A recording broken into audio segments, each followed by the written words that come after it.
Hi everyone. Today my guest is Professor Russell Blackford, who's just written a fantastic article for Aero magazine, which is an online publication. How did we become post-liberal?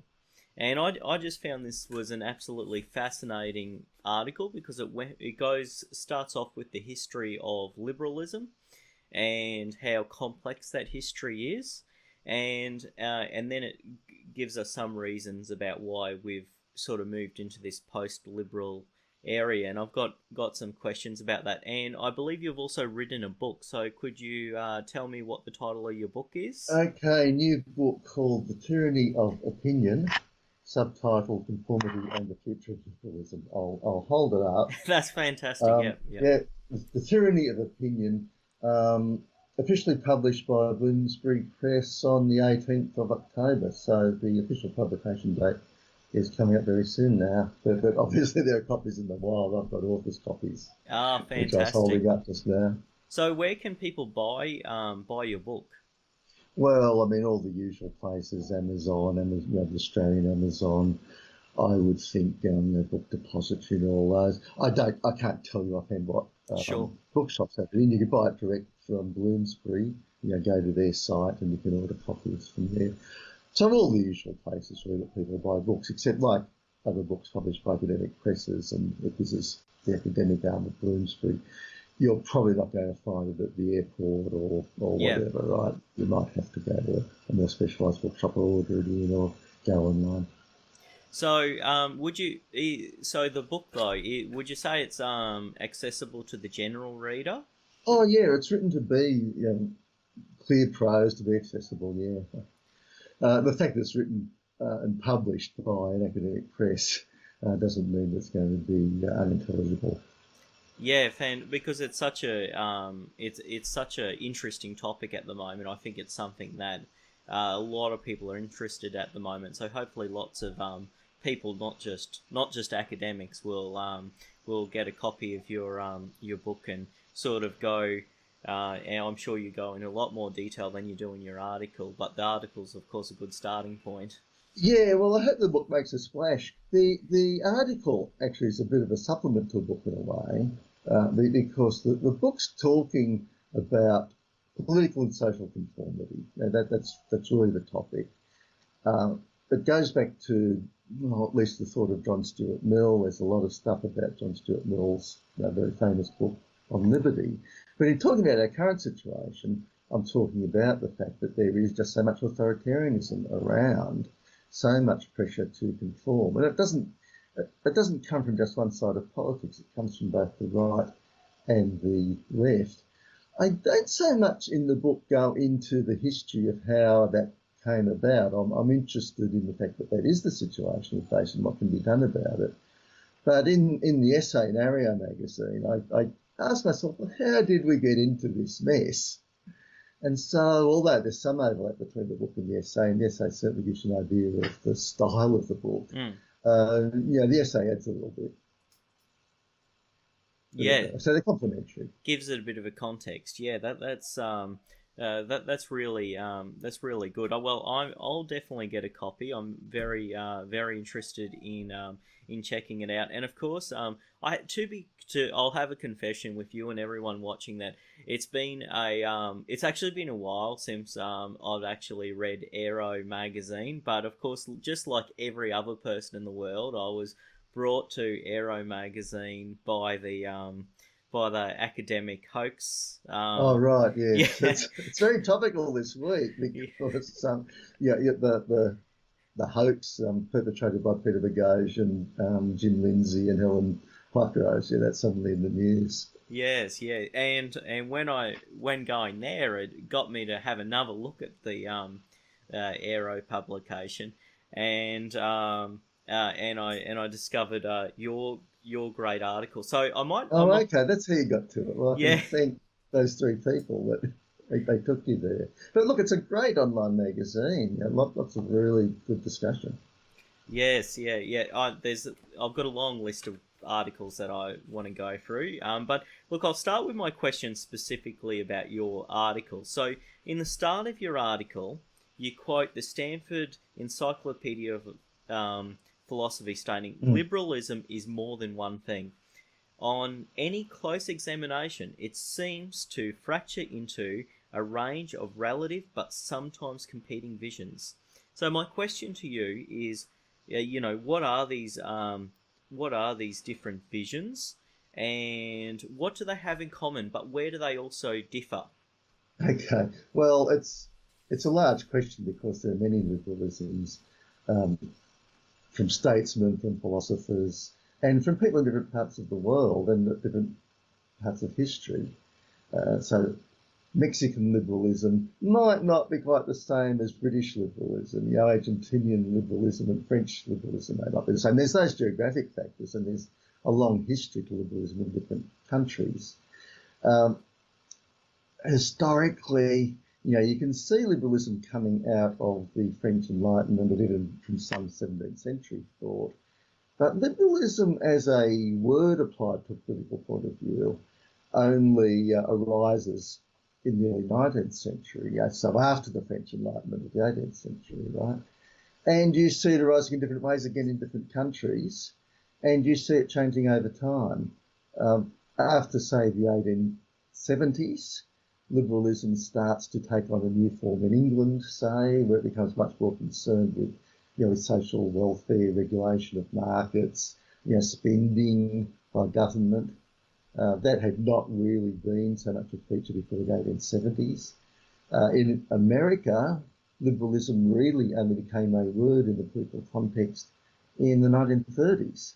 Now, before that, there's a lot of talk of, say, progressivism, but there was very little use of the word liberalism. And when that word does start becoming used in America, again, it has a somewhat different meaning because it was very much associated with the Roosevelt New Deal of the 1930s in response to the Great Depression. And therefore, it was very much associated in America with government programs, government spending, attempts to answer the depression through government spending. And it's thus taken on a rather different meaning in the US from what it had in Europe or anywhere else.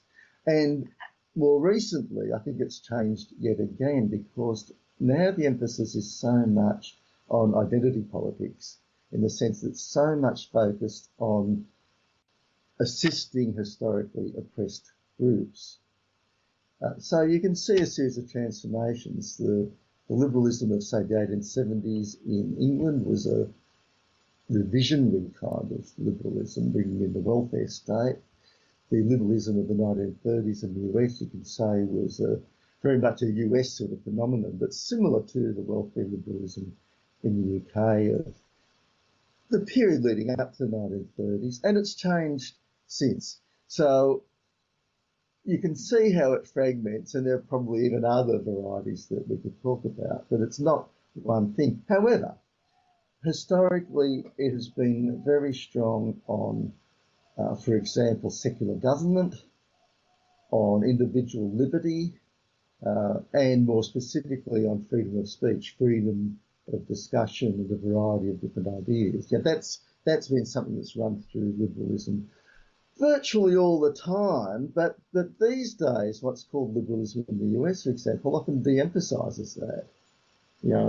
If it's thought that certain kinds of speech do not assist oppressed groups, then you might favour helping the oppressed groups rather than favour freedom of discussion. Which has become a problem, and it's part of what's happened with what I say, the sort of post-liberal nature of the left these days. Principles such as freedom of speech, secular government, due process for people accused of wrongdoing, those are, and others are what we think of as liberal principles. Yes. I might jump to one of my later questions then, because it ties into what you just said, that these two branches of liberalism, there's many, but the two main ones in the Anglo-Saxon world at the very least, seems to be, I guess, the free speech, and also economic liberalism, Right. and then you've got a very big influence, of course, is Karl Popper with his Open Society, and you know, George Soros has, I believe, the name of his organisation, which sort of provides all the seed funding for a lot of his vision of what I guess a liberal society would be like, is the Open Society. So Popper came up with the paradox of tolerance. So would you like to talk to sort of that view of thing, that view of Yeah. liberty, and how that contrasts with maybe a more traditional view? Yeah. The thing about Popper's book, though, The Open Society and Its Enemies, it's a very long book. Mm, mm. Uh, when people talk about the paradox of tolerance, they're talking about a note, Yeah. a note in the back. And often these days, it seems there's more concentration on that one note in the back than there is on Popper's general view of open society, which is a pretty traditional liberal view, really. I mean, he's all for freedom of speech and all the other things we've talked about. And as you say, economic freedom, I didn't really talk about that, but free markets, that's all been part of liberalism. It's been a strain in liberalism throughout. Mm. The paradox of tolerance, though, is the idea that if we allow highly intolerant, illiberal movements and political organisations such as the Nazi Party freedom, and to an extent where they will end up taking over, they will end up putting in place totalitarian government, and they will squash freedom of speech and so on. So the question is, should freedom of speech apply to organisations like the Nazi Party? And on that fairly narrow point, Popper was saying, well, the time comes where you have to say no. Up to a certain point, you can combat those sorts of highly illiberal movements and organisations through your own counter-speech. But at a certain point, depending on the nature of the organisation, you have to say no, and you do have to start banning things like the Nazi Party. That's the paradox. Yeah. And look, that's been a large part of liberal thought, so-called, lately. But even assuming Popper is right on that, a time comes, let's say, where the Nazi Party is such a danger to liberty that even in the name of liberty, you have to do something illiberal. You have to say, well, hang on, maybe the Nazi Party should be banned. That's debatable, but assume that's right.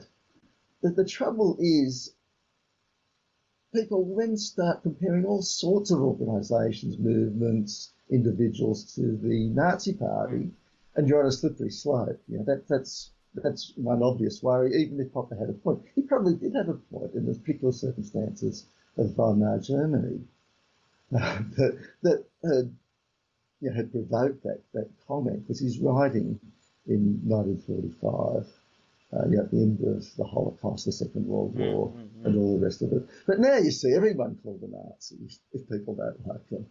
And then, the paradox of tolerance will be invoked. The next thing, we're going to suppress all sorts of speech. It's become a meme, really, that people just pull out. And people often forget Hitler wrote Mein Kampf in a jail cell. Yeah. So, it gets pulled out in such a simple-minded way. That's the thing. You can see why Popper was worried, having gone through all that at the time, writing the 1940s. But it gets pulled out in this very different context, in a very simple-minded way. I mean, they were very different times, and on the economic front, you also had a Great Depression, and even prior to the Great Depression in Australia, you had depressions prior to that in the late 19th century, so on an economic liberty, you can see why laissez-faire economics was also out of favour with many people in that era. So you can definitely see in those contexts why anti-liberal ideas were prevalent. So Yeah, well, in the 1930s in the US, you see the introduction of the word liberalism and the debates over what liberalism meant. Franklin D. Roosevelt claimed to be a true liberal. Herbert Hoover, his opponent, claimed to be a true liberal. Now, Roosevelt wanted to introduce social expenditure and government programs and regulation of markets, and he copped problems doing that from the Supreme Court in the US, which read into the Constitution certain economic freedoms that, really are quite hard to find in the US Constitution, frankly, but still, Roosevelt had problems getting his programs through the Supreme Court when they were challenged. The thing you'd want to say about Roosevelt, though, is he was running against the laissez-faire component, the sort of let the market alone component of early 19th century liberalism. But 1930s liberalism was not otherwise illiberal, and I would say this was an add-on to liberalism rather than something that was illiberal.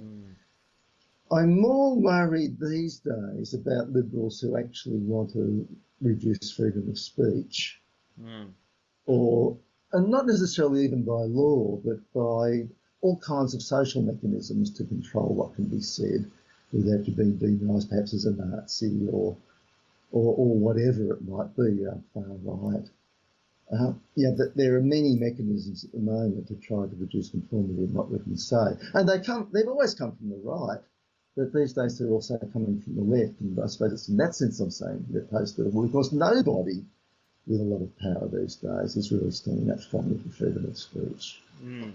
It's quite unfortunate. I'll give you a recent example. Here in Queensland, the Anti-Discrimination Commission has received complaints, 20 complaints against people for homophobic speech during the same-sex marriage plebiscites from the LGBTI legal service.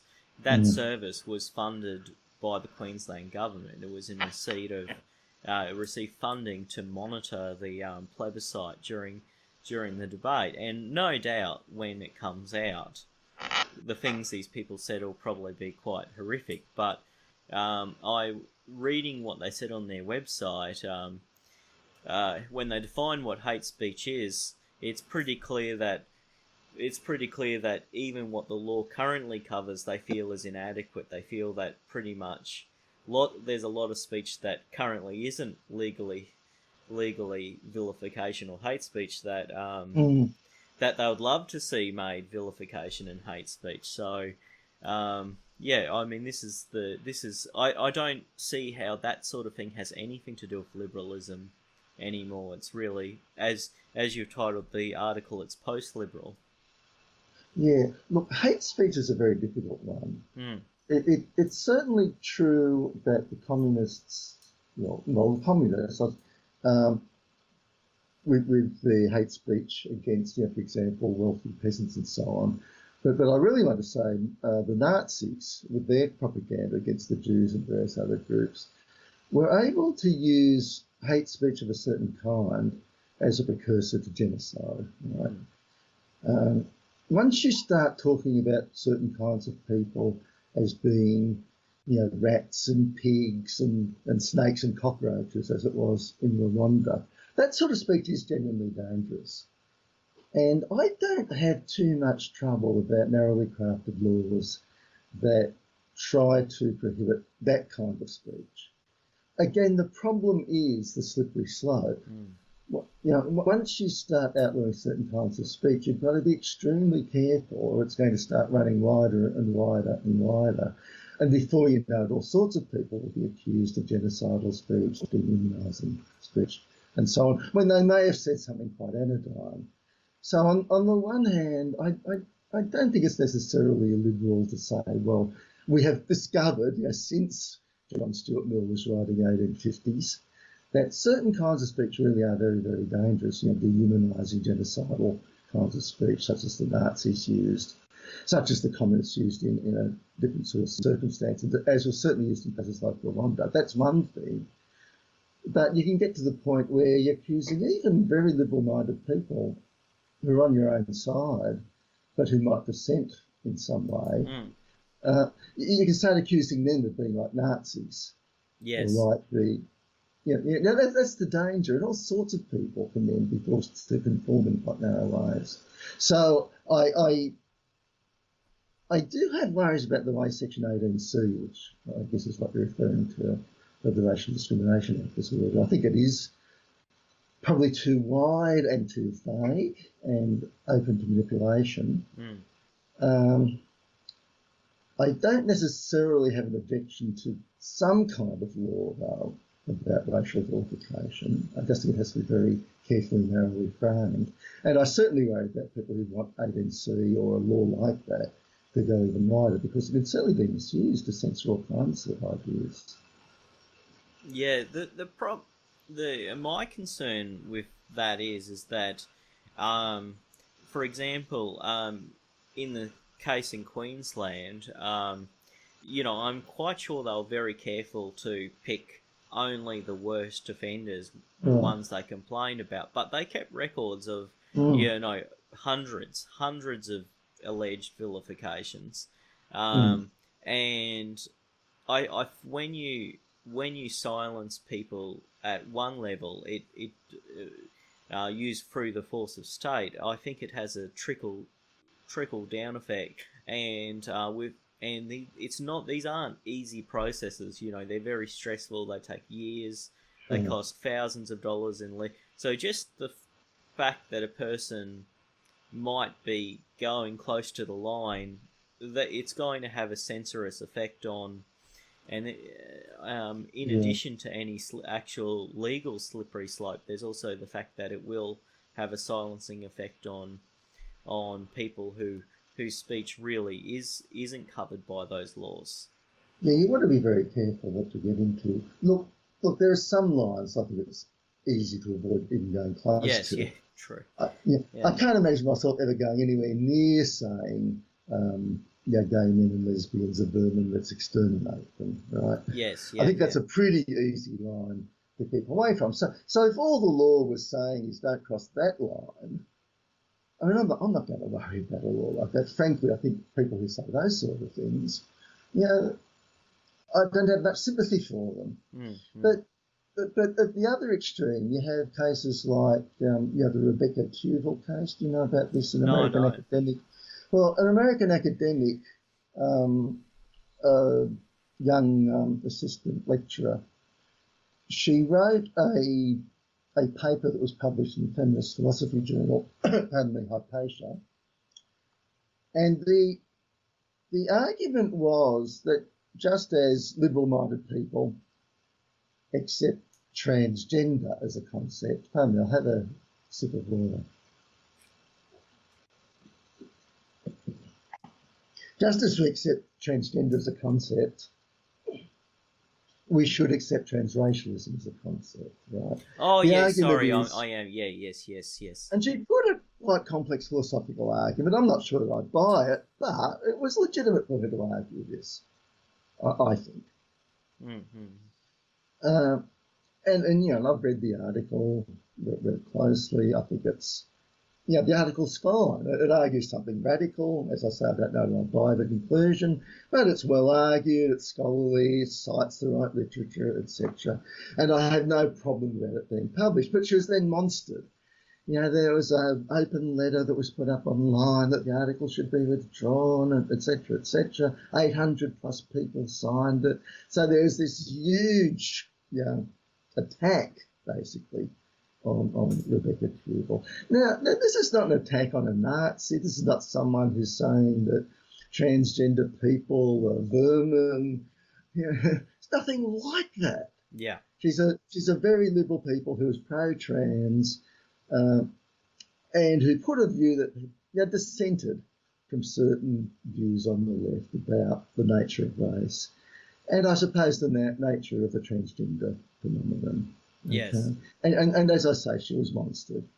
And you can find other examples like that of liberal-minded people who said nothing even remotely akin to Nazi anti-Jewish propaganda, who nonetheless have been been monstered. That's the sort of slope we're on at the moment, where those sort of people even can be attacked. And it's not just that those individuals are attacked, of course. It creates a chilling atmosphere for everybody else. Yes, yes. So, it's very easy to avoid getting too close to the line where you're saying such and such a group of them and either saying explicitly or implying, well, therefore exterminate them. It's very easy to avoid getting close to that line, but people who are way at the other extreme, but are just dissenting slightly on some point, end up being monstered and beaten around, and other people take heed of what they can't say. And then you have other people again who think, oh well, if I'm being attacked and I'm being called a Nazi, then those other people over there who are being called Nazis must be all right too.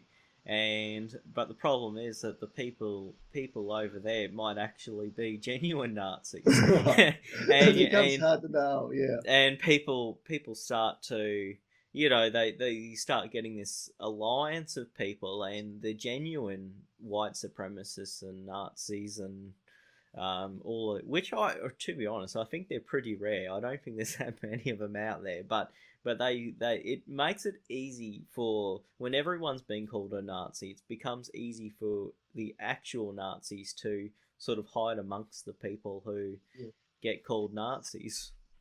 It's hard to know just how much the following has happened, but it's at least arguable that some of the rise of right-wing populism has been assisted by the kind of extreme call-out culture that's arisen in recent years. It's created an environment where those people actually end up thriving in all sorts of ways, because a lot of people want to push back against the call-out culture, the sort of culture that Rebecca Tewell encountered. Mm. And it's easy for genuine Nazis then to come in and be part of that. As you say, they can be camouflaged, and they can even sound that much less ugly in their language when the other side is using such ugly language in such unjust ways. So there's no real empirical evidence that the call-out culture has had a lot of effect in that way, but anecdotal evidence suggests there might be something in that. It certainly hasn't helped to combat extreme right. In his book, Post-Liberalism, John Gray identified four philosophical arguments that constitute liberalism. So it's universalism, egalitarianism, I hope I'm saying this right, Millerism. Yeah, so could you just explain that a bit? Because it's kind of... I think it might cover what all of us liberals, whether libertarians or left have in common. Yeah. Well, what were they again? Individualism. Well, I guess that's pretty self-explanatory. There's an emphasis on the individual and the rights of the individual. Egalitarianism, well, we're all equal. We're not going to have aristocrats and lesser beings anymore. Meliorism is about progress. That we can make things better. I'm trying to remember, what was the fourth one? Egalitarian. I know I put it in the article. I think I might have cut it off, actually. Individualism. Universalism. Just the idea of universal principles. Universalism, egalitarianism, meliorism. No, we've definitely dropped one. But so that... No, I'll do this from memory. Because I keep dropping one as well. It's universalism, individualism, egalitarianism, and meliorism. I think you've got them right in the first place. I was just trying to sort them out in my mind. Sorry. So, as I say, you might want to edit this bit, but I'll leave that to you. So universalism, the idea of universal principles apply to everyone. Individualism, the idea of the rights of the individual, the importance of the individual. Egalitarianism, the idea of a non-hierarchical sort of society, not an aristocratic hierarchy. And meliorism, the idea that we can make progress. We can make things better. Yes. Well, I think that's I think the state we're at the moment, I think if people can focus on those four things, those four things, and promote those four values rather than getting divided into little tribes, which tends, at least in the libertarian movement, people get very hung up on, pretty minuscule details of debate, whereas there's actual threats to these really core concepts at the moment that I think we need to keep our keep our eye on. So, Yeah, um, these are important values. Just to yeah, sidetrack a little bit, Gray is actually quite a critic of liberalism, of course. I think John Gray's name is fairly well known. He's been a fairly strident critic of liberalism. But back in the 1990s when he was writing this, he was saying, well, liberalism takes these values to an extreme, takes them to an absolutist sort of level. And that's not really possible in modern pluralist societies. But he's also saying the fact is, though, that although you can't take these to an absolute level, they are actually, the sort of values that societies marked by, divergent worldviews and so on need. So then I think he really is a liberal.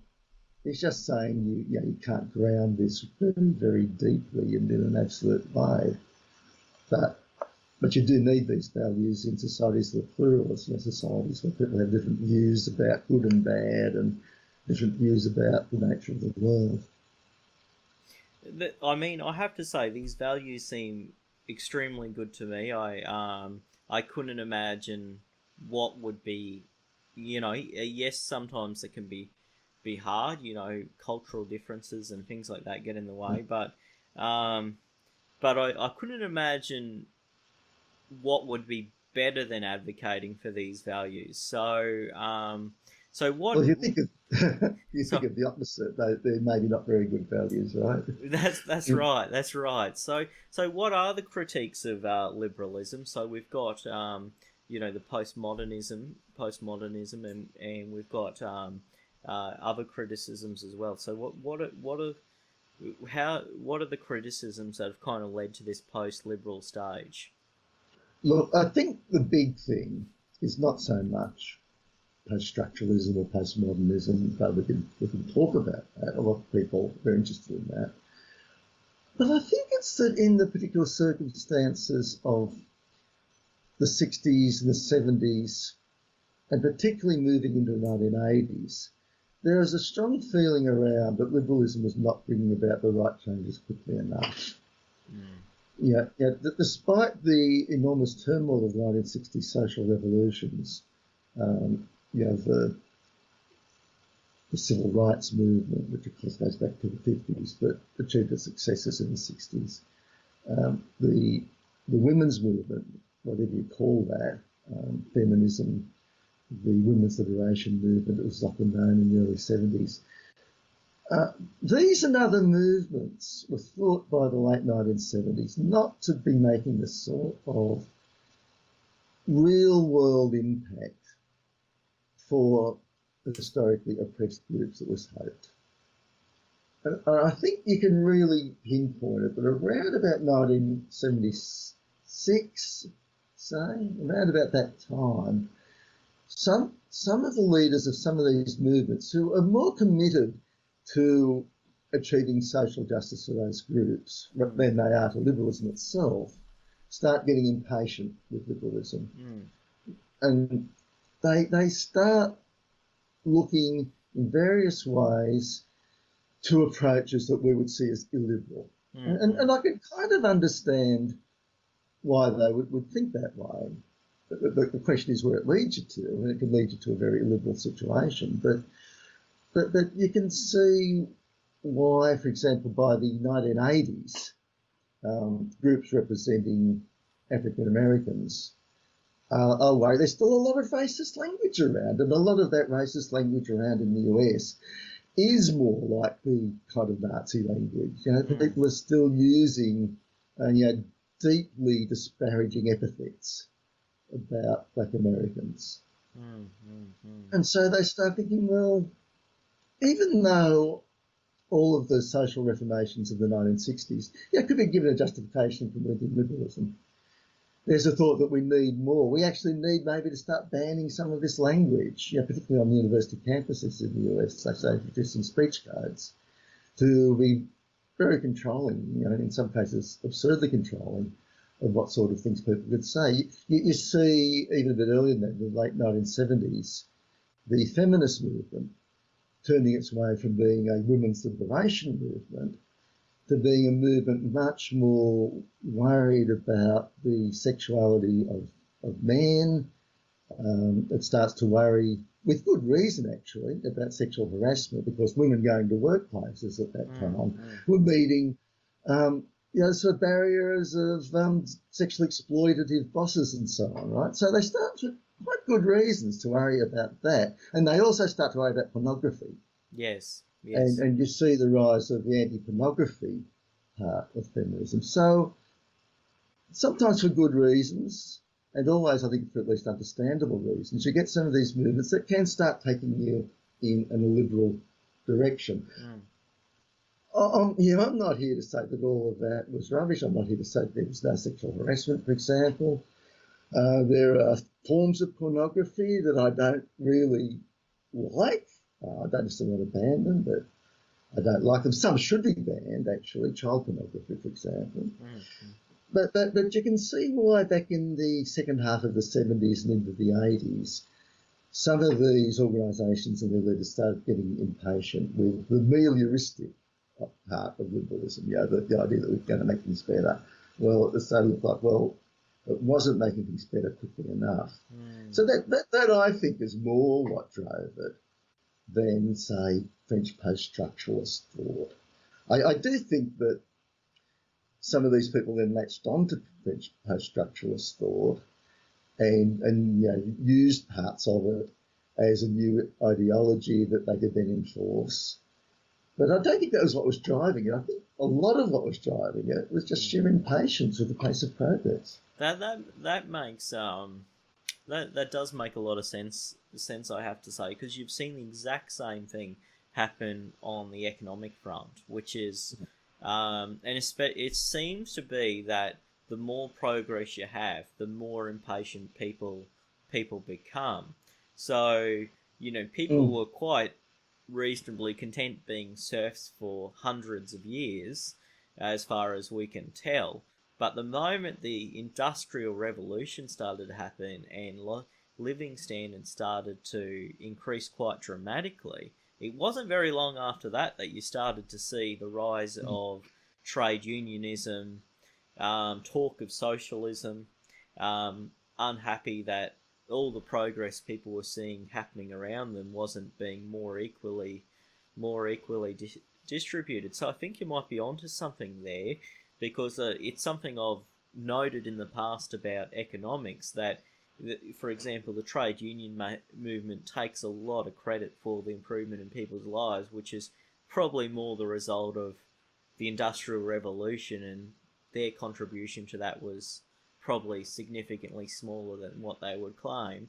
But that same phenomena, that people just get impatient. They want change now, and they're not going to wait for the free market in the economic front, or for debates of free speech, and for old people to die out with old ideas, and they want it now. Well, it's very understandable. I mean, if I'm here now waiting to be liberated from whatever's oppressing me, I'm not going to get that if it happens in 30 years' time, after I'm old or dead or whatever. Once these ideas are on the table and once some progress is being made, it generates a hunger for more progress and for faster progress. And that in itself is not a bad thing. You want progress, of course. That hunger is a good thing. You just have to be really careful about it, because when you combine that hunger with the fact that liberalism is not really very intuitive for most people, the idea that you might disagree with someone but at the same time defend their right to their opinion, that's not a very intuitive idea for the vast majority of people, historically and even today. No. So that aspect of liberalism, that I may not agree with what you have to say, but I defend to the death your right to say it, that attributed to Voltaire, uh, it's not really an idea that most people feel in their heart of hearts. Those of us who have been heavily socialised into it might feel that. Yeah. But it's an idea that's always vulnerable. Yeah, well, I'd say even the people who say that line don't feel it. They just intellectually value it and understand it, but they don't feel it in their heart. Yeah. Um, So the combination of that being so unintuitive for most people, with that hunger to make progress in some faster way, that can snowball into something that becomes authoritarian. And so that's what you've got to worry about. I support all these social movements. I mean, I'm liberal in every sense, I suppose. I'm at least somewhat left wing in my politics. I support, the women's movement. I support, all these movements, the historically oppressed groups, whether they're racial groups or groups to do with gender identification or groups to do with sexuality. It's not that I don't support these groups. It's that you just have to be very, very careful that the sort of movements associated with all of those things don't themselves generate a new kind of liberalism. If they get impatient, they want to actually stop language that they don't like, and not even necessarily language of their opponents, but the language of their supporters. If their supporters don't quite agree on some aspect of the theory, and it's that latter that has really wrought havoc, I think, in academia and in culture generally over the last, probably over the last 30 or 40 years, but certainly over that last 10 years, I've seen a lot of that. The rise of social media has probably contributed to that. Echo chambers have been social media. It's a real problem on all grounds. I've even found myself, watching YouTube too regularly. It gets into a real spiral where you just consume one kind of worldview, and it really starts to reinforce and amplifies a person's concern about a particular problem. So, myself being a classical liberal, it's about free speech things, and it just seems like everyone's against free speech. But you go out into the regular world, and the things aren't. Right, they're not so crazy. Planes aren't falling out of the sky. It's no. So that you have to keep things in perspective. That's true. But you can be monstered. The social media platforms do affect us, because if we say something that's thought to be wrong, even maybe some things I'm saying to you today, yes, can be thought to be wrong by people who are basically my allies. I basically have the same values as them. Yes. But here I am criticising aspects of movements that are dear to their hearts, and they're probably going to start wondering about me. Yes. And I have to worry, because someone just might whip up a Twitter campaign against me. And before we know it, a campaign like that can run out of control. People grab onto it with glee because of the way of feeling powerful. Other people will grab onto it as a way of signalling that they are good, right-thinking people, and so it goes. Yes, it's I think we're gradually building up response mechanisms to these kinds of things. We're getting better at responding to them. So, on one hand, a lot of corporate accounts now have like these sassy personalities. So if someone's getting too whingy on their Facebook page, for example, or on Twitter, they zap them. And it's like a few years ago, a corporation putting someone in their place wouldn't have gone, but I think the general community's kind of a bit onto it now, that that the person's starting to carry on a bit, so they kind of make a zinger and put them in their place, rather than kowtowing to them every time someone complains on their social media account. And another response to these kinds of things has been memeing and shit posting that people have. But this is also a really dangerous element, that the actual really hateful people aren't joking. So like regular people throw like probably something that's deeply offensive at the people who are pretending to be offended by everything. But the problem with that is it sort of provides cover for those individuals who really actually have horrific things to say. Yeah, yeah. We were talking about this earlier, and as I say, it's only anecdotal, really, or a matter of impressions. But it does seem, if anything, that the left-wing call-out culture is enabling the extreme right-wing people who really are quite vile, who really do have an influence on the historically oppressed groups. Certainly, the call-out culture does not seem to have helped No. the whole standard of debate that goes on. Look, I agree with you that a lot of people have woken up to this. I think a lot started to wake up around about 2015, about 3 years ago. We saw John Ronson's book about public shaming came out in that year, and there's a lot of other discussion. And that's continued. Nonetheless, we still see people being fired from their jobs as a result of social media conflagrations. So the ability of one of those conflagrations to get out of hand and lead to real destruction of careers, in the real world, that still is there. Well, that segues to a really important question. I wasn't actually going to ask you about this, but since it's sort of come up, a big issue I think has been major companies or universities or government departments, public relations department, and the obsession around corporate social responsibility. I remember when I did accounting theory, there was stakeholder theory that was very popular at the time, and that while the general public is starting to, and as you said, there's been the rise of victimhood culture. There's been quite a few good books come out on this. There's been quite a few good books in this area.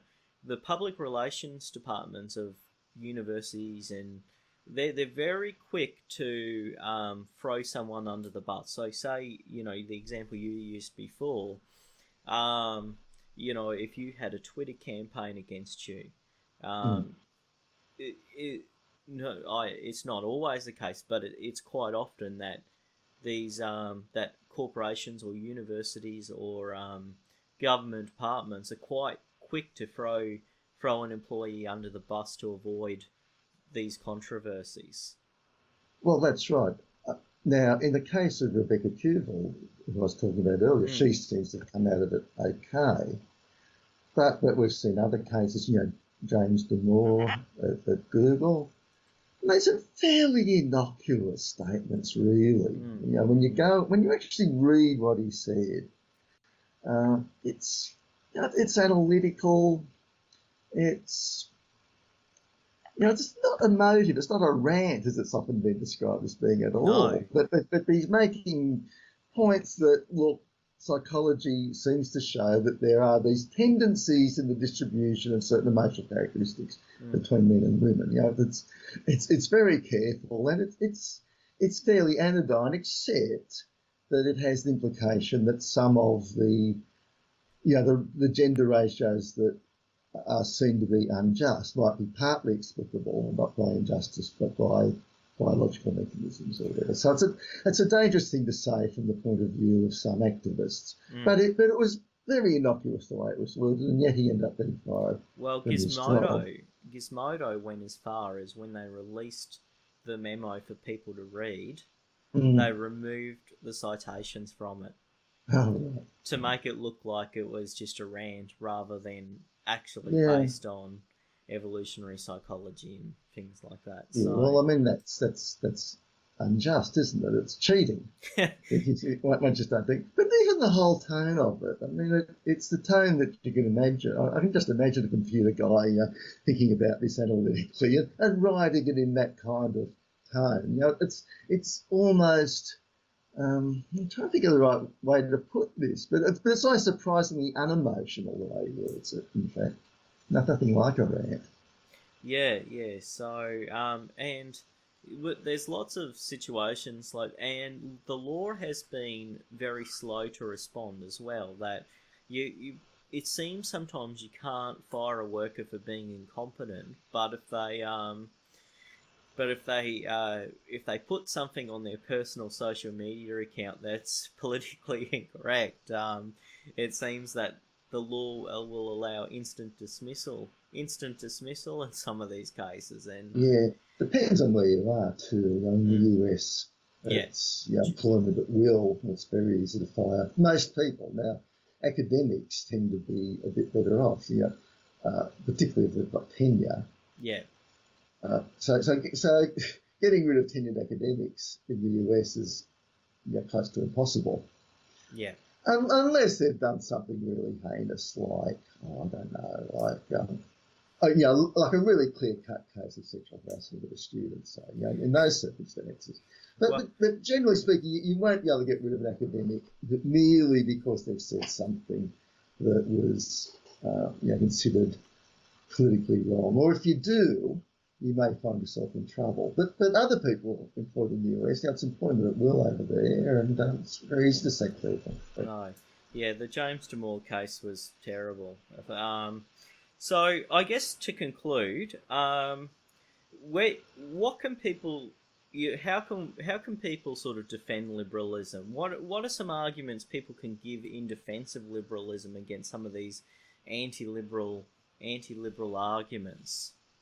Look, I think we can go right back to basics about the value of free inquiry and free discussion. You don't make progress, use that word, but you don't make intellectual progress unless you have very wide scope for free inquiry and free discussion. If you're locked into place with a particular orthodoxy, you're just not going to be able to make that sort of progress. You'll find yourself in the end not discovering the truth about the world, but that's simply furthering some sort of line which may be getting further and further from reality. That's the fundamental argument about free speech, in the sense that I understand free speech, which is the same idea of free speech that John Stuart Mill had. Really free inquiry and free discussion as part of free inquiry. That's the fundamental argument that can be put. Now, the level of supporting people who come under fire for saying things that are thought not to be acceptable, well, there are all sorts of ways of supporting them. You can write books that draw the public's attention to the problem, which is what John Ronson did in a way and what I've done in another way. But you can just be supportive of people. I mean, actually write to people who are under fire and, give them your support in that way, or write to employers that you think are behaving badly and, giving in to call-out culture and Twitter mobs and the like. Spread your own ideas as fearlessly as you can. If we all are able to show a little bit of that kind of fearlessness, it becomes a little bit easier, for everyone else to show a bit of that kind of fearlessness. I have some utopian proposals as well. I mean, I've got a lot of proposals in the book, but one of them is I'd like to see universities actually teaching these sorts of values of free inquiry.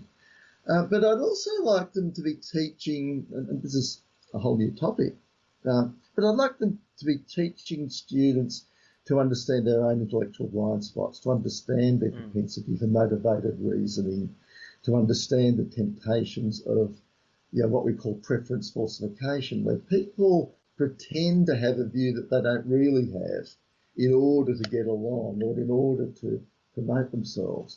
All of this sort of stuff, which we do know a fair bit about now, all that sort of stuff should be taught. I'd make it a compulsory part of every university program. You should learn a bit about formal and informal logic. I'd love to see everyone taught that. Probably a philosophy subject somewhere. But I'd also like to be taught the kind of psychological related field about the way people actually reason, the temptations to reason badly and to follow the herd, and why they might not do that. Universities should be about the exact opposite of following the herd, of course. They should be about what I started off with here, free inquiry and free discussion of the findings of inquiry so you can make progress. So, in a utopian way, I'd like universities to ramp up on that. even incorporating into their programs. I mean, there are probably a lot of other things we could say, but there's a few thoughts for a start as to what can be done. I think that's a great way to end, and I think a lot of us, especially a lot of us, have gone through the university system and kind of thought, oh, the practical skills I could have got out of that, I could have picked up quicker in a more of a training environment that would like to see more of a focus on liberal education. You know, the sort that Yeah, you're talking about, because that is the university's unique competitive advantage. A TAFE can't teach you liberal, yeah, but they can teach you accounting. yeah. Well, part of every component of the university experience, it should be about thinking and inquiry and discussion, and pluralism in those sort of things, because obviously there are some fields, particularly in the sciences, where there's a great deal of expert agreement, right? Mm. But a whole range of areas, we're nowhere near to having expert agreement. The issues are murky or slippery. It's hard to work out even where to start, and that's something we have to accept. Yeah. Now, sure, we should study the theories and we should make progress to the best extent, but we should understand that we're only going to make progress in those fields if we have free inquiry Yeah. and all that goes with free inquiry. Yeah. So, I don't know, I'm repeating myself, but universities should be very strong on that, I think. I agree with you. Well, that's a great note to end. So, thank you very much. So Thank you, everyone Justin. needs to go to Book Depository Yeah, and pick up a copy of, yeah, bring it copy again. of. The Tyranny of Opinion. I think that's a fantastic title. And it's available. We're in October now, so it's available very soon. Yeah, you'll be able to get the Kindle version if you want to read it Oh, good. quickly. Yeah, Yes. yeah, I should have said that it is available in hardback, very expensive, really, at university libraries, in paperback and Kindle. You can get the Kindle on the 18th of October. That sounds. I'll be doing that. I've got a Kindle. Thank you very much. Thank you for your time today. Thank you, Justin. See you later. Okay.